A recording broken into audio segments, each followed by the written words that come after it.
Hey, welcome to Psych.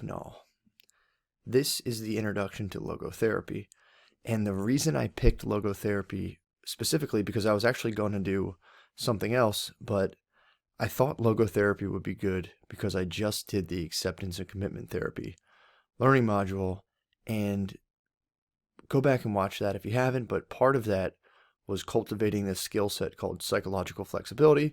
It's a 6-part skill set, but one of them in particular that I thought all of them were helpful, and I'm being honest there. I'm not just saying that. They're all really helpful and really cool to work on. The thing that stuck out to me the most was the values portion. It's the fifth skill in the psychological flexibility skill set.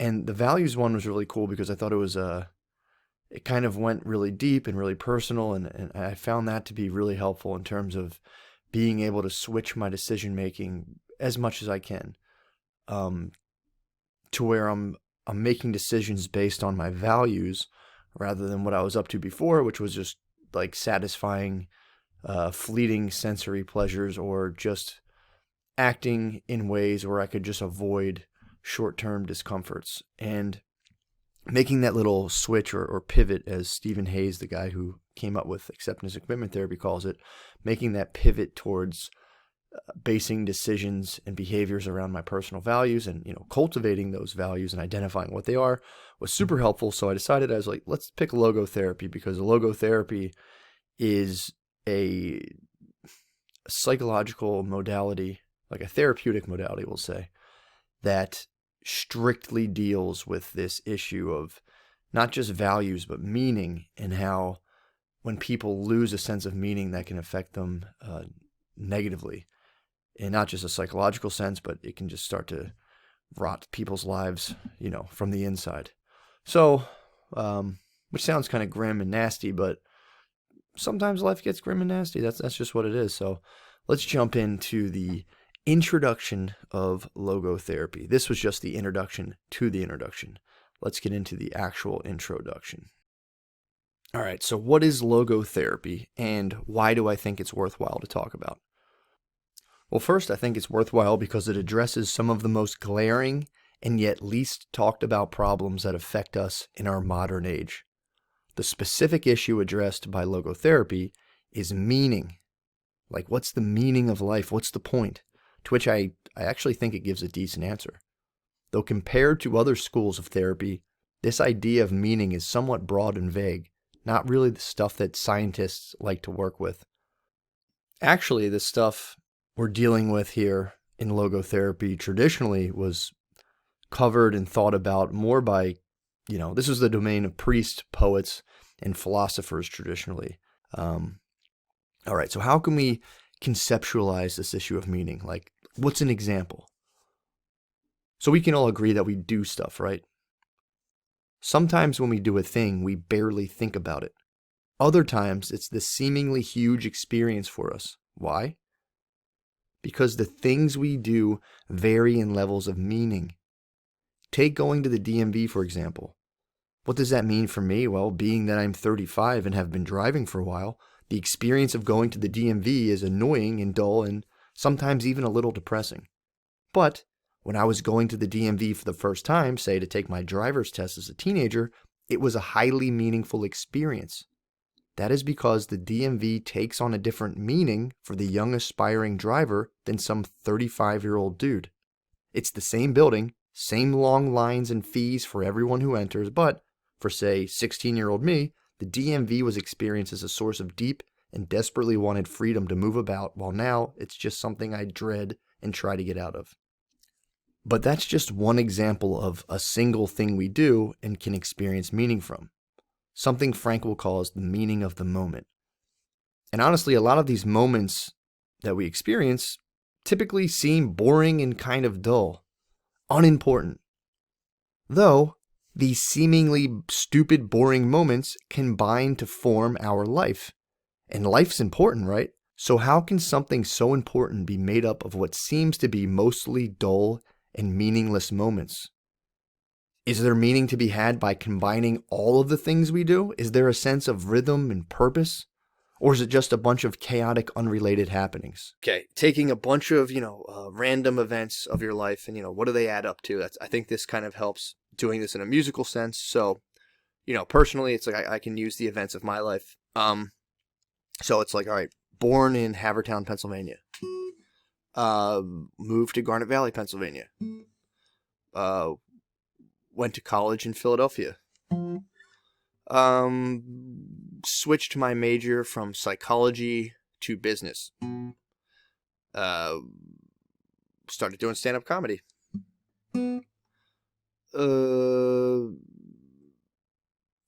Started dating somebody and then got married.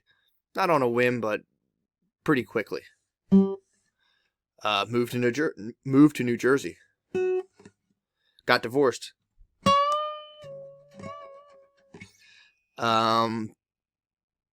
Moved back home to Philadelphia and lived in my brother's house on an air mattress.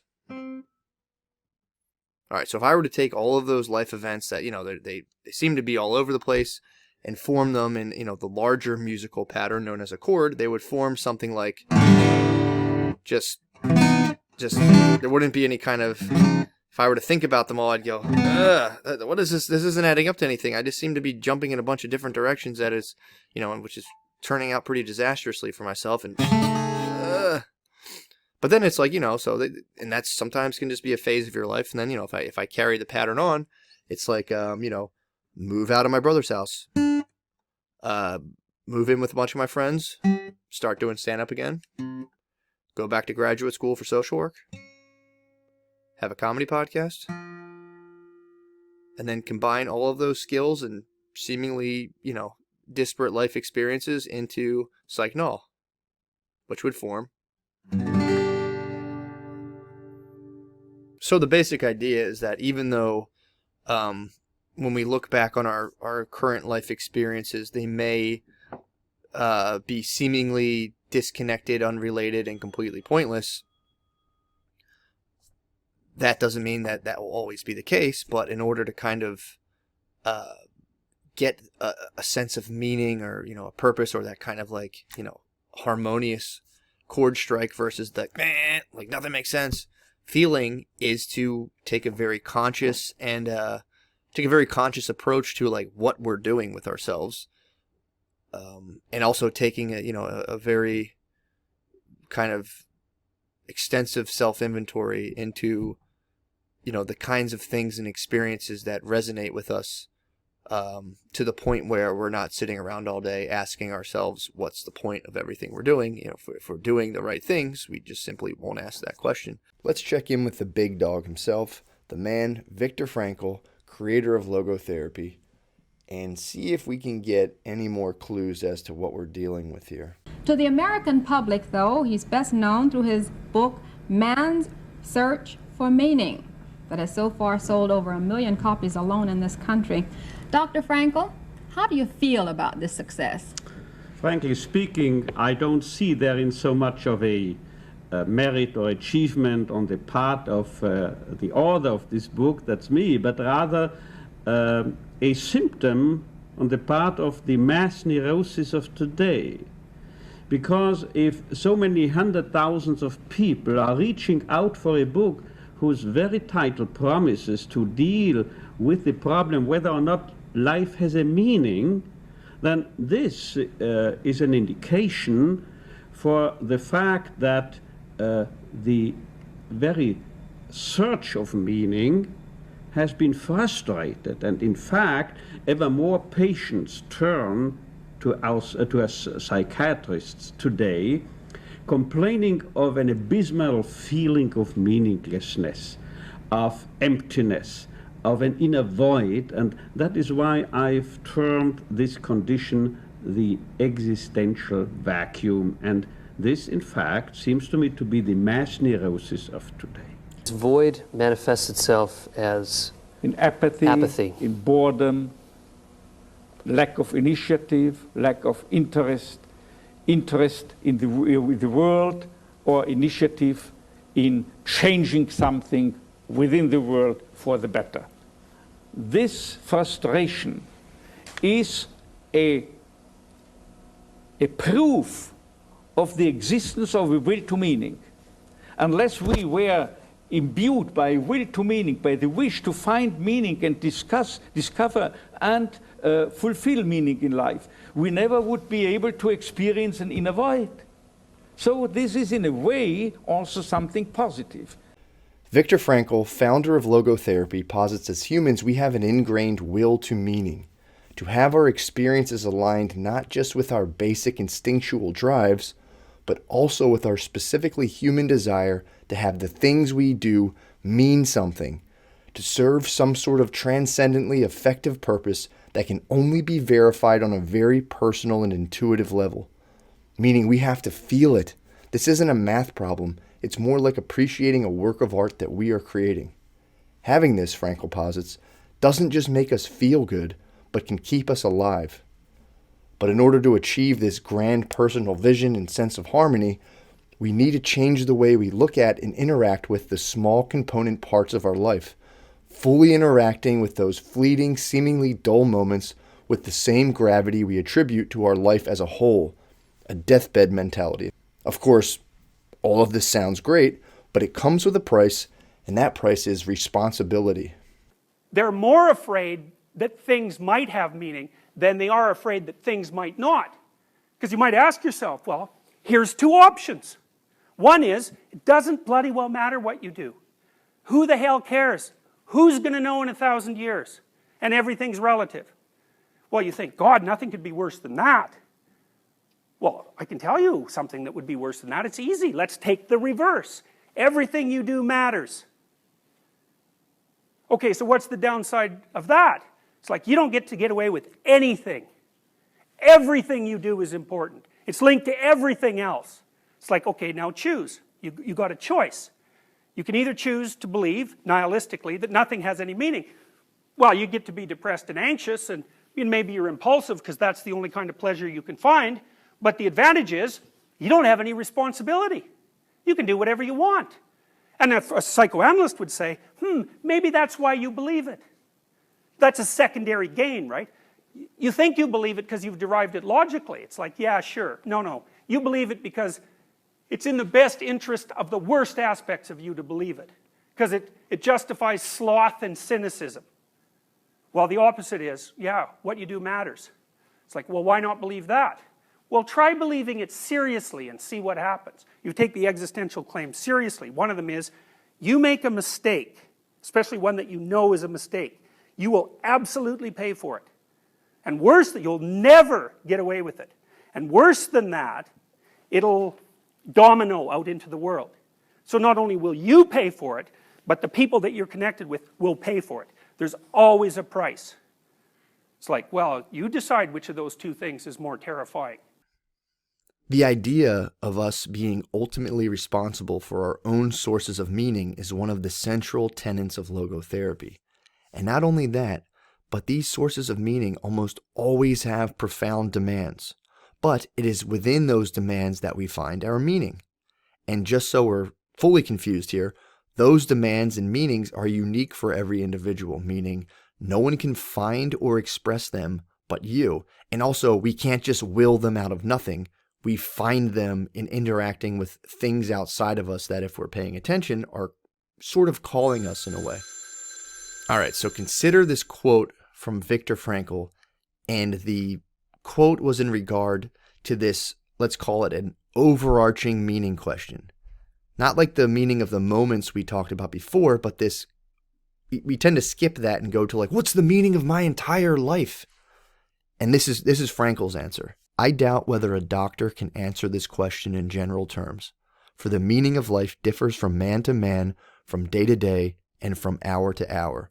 What matters, therefore, is not the meaning of life in general, but rather the specific meaning of a person's life at a given moment. To put the question in general terms would be comparable to the question posed to a chess champion. Tell me, master, what is the best move in the world? There simply is no such thing as the best or even a good move apart from a particular situation in a game and the particular personality of one's opponent. The same holds for human existence. One should not search for an abstract meaning of life. Everyone has, his own specific vocation or mission in life to carry out a concrete assignment which demands fulfillment. Therein, he cannot be replaced, nor can his life be repeated. Thus, everyone's task is as unique as is his specific opportunity to implement it. Frankl continues, "Man should not ask what he may expect from life, but should rather understand that life expects something from him. It may also be put this way. Man should not ask what is the meaning of my life, but should realize that he himself is the one being questioned. Life is putting problems to him, and it is up to him to respond to these questions by being responsible. He can only answer to life by answering for his own life." Okay, so according to logotherapy, we as humans have this distinct drive toward a feeling we call meaning.